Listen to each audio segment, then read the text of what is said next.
Our basic course is this course linear algebra. I call it as basic linear algebra because this is normally the first course on linear algebra.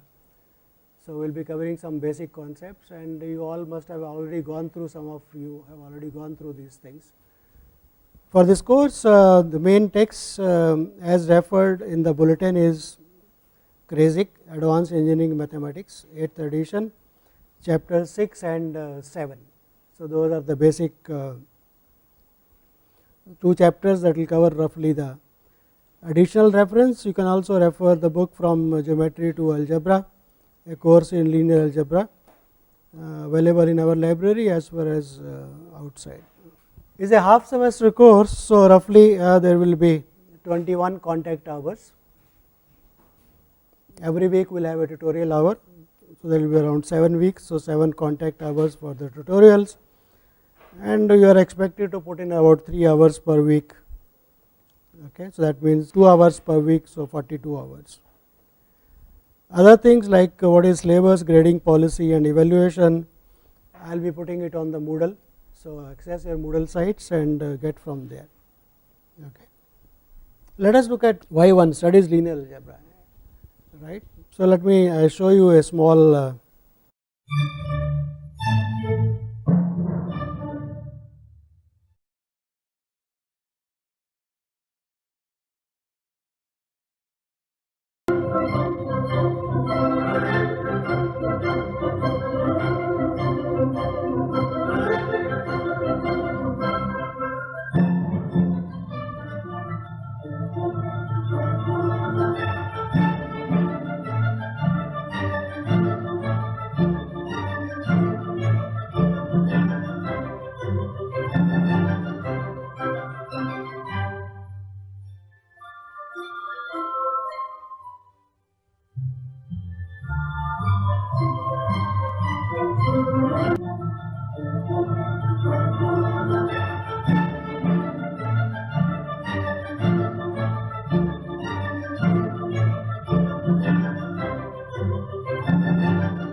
Basically these are all applications of linear algebra, and if you are going to work in any one of these fields later on, there are many more actually. I will list some of them.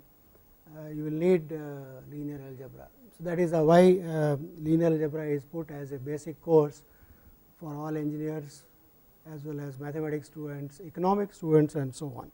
So, let us look at some of the other topics. So, higher studies in mathematics will need positively linear algebra, physics needs linear algebra, computer graphics, yes, economics.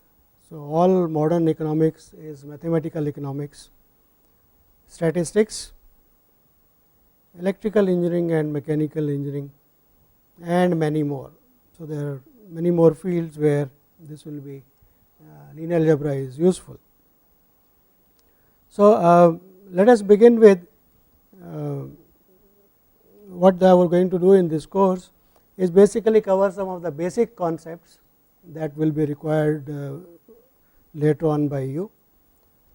So, basically linear algebra is a study of linearity which arises in two situations. One is study of linear equations in one and more variables, and secondly it also is study of geometry in the algebraic setup. So, that is where the linearity comes into picture. So, geometry can be studied only in one dimension or two dimensions or three dimensions, but you can't visualize geometry in fourth dimension. So, how do you do geometry in fourth dimension and higher dimensions? That is done by linear algebra, okay, making it abstract. Also, there are two components of linear algebra. One is the computational aspect, that is called the numerical computations, and other is geometric visualization or intuition, how geometry can be translated into. So, we will be using both these aspects in our course to study the linear algebra, okay, so that you get a feel for the subject. So, let us, I am just going to start recalling some of the basic facts you might have studied in your school or last year in some of the courses. So, what is a linear equation in two variables?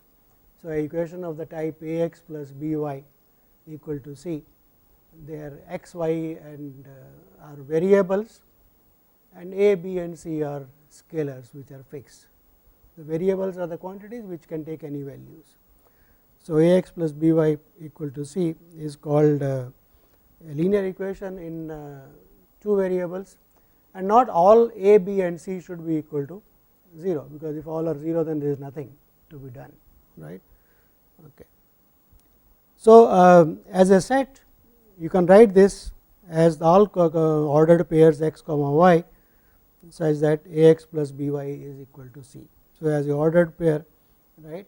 So, you can write this as a set.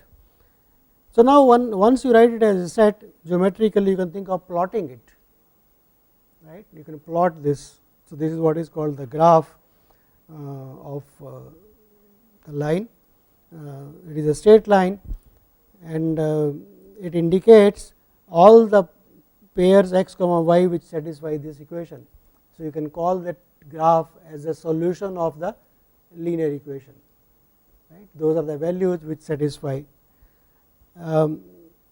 It's interesting to see whether what happens when A and B and C change. How does this line changes, right. So, let me just show you something. You might not have seen it earlier. How does things change when A, B and C? For example, this is the line, and you can see the value of A is equal to 1, value of B is equal to 1 and value of C is 1.5, and I can change this. If I change the value of A, right, you see what is happening to the equation. The inclination is changing, but something is remaining fixed, and that is the point where it is cutting the axis, y axis. If I change B again, I am changing B to the various values again, right, the inclination changes, and if I change C, right, you can see what happens. It is interesting to see that many times it is not observed that if an A is positive, this is the inclination, and when A becomes negative, that is the inclination, right. and that is a position horizontal when A is 0. Okay. So, negative 0 to positive. So, that is geometry of this solution set of a linear equation in two variables. Let us look slightly go a bit further. Let us look at two equations in two variables. So, there are two equations a1x plus b1y equal to c1 and another equation a2x plus b2y equal to c2, and we want to find, see, for ax, the first equation the solution set is a line geometrically, the second one the solution set is another straight line. So, when you want to say that you want to find simultaneously solve this, right, that means we want to find those points x and y in the plane which satisfy both the equations, and that essentially means that is where the lines may intersect. So, both lines are parallel, okay, but not coincidental. So, they will never intersect. So, there is no solution possible geometrically. Lines intersect, and that is one of the axiom of geometry, that the two lines always intersect only at one point if they do intersect, if they are not coincidental. So, that means there will be only unique solution for the two system of two linear equations, right. If at all they are non coincidental, then there will be one solution, and lines are coincidental, that means the two lines coincide. So, there are infinite number of points where the solutions are there. So, geometrically we get this information from geometry that for a system of two equations in two variables, three possibilities arise. Both the lines are parallel but not coincidental, that means they will never intersect, no solution, and unique solution and infinite number of solutions. So, these are the geometrical possibilities for linear equations. One can try to solve these things geometrically. How do you find that point of intersection geometrically? So, that is a question one would like to answer. So, the idea is, if this P is the point where these two lines intersect, if you can rotate one of the lines so that it becomes horizontal or vertical, that will give me the x coordinate or the y coordinate of that point, right. So, given a line, one of them is fixed, there is a point of intersection, I rotate the other line, okay. So, that when it becomes horizontal, right, when it becomes horizontal, what will be the line? Y equal to something. So, that is the y coordinate of the point of intersection.